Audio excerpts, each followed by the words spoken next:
What's up everybody, today I'm gonna cook some Korean rice egg. First we need 1 egg and 1 bowl of rice.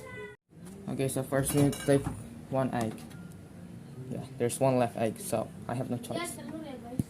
So I've checked and there's no rice left on the magic jar. And instead of cooking Korean rice egg, I decided to make telur dadar.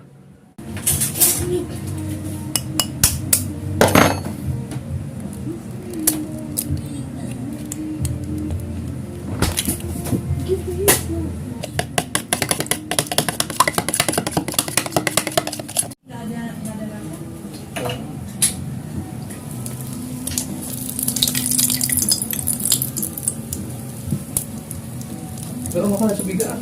No? Ang pangin.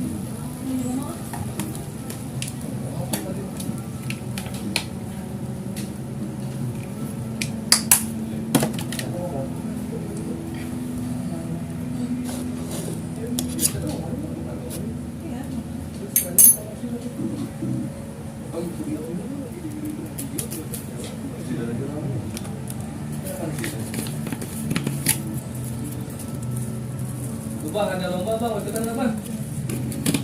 Baca belum? Perfect.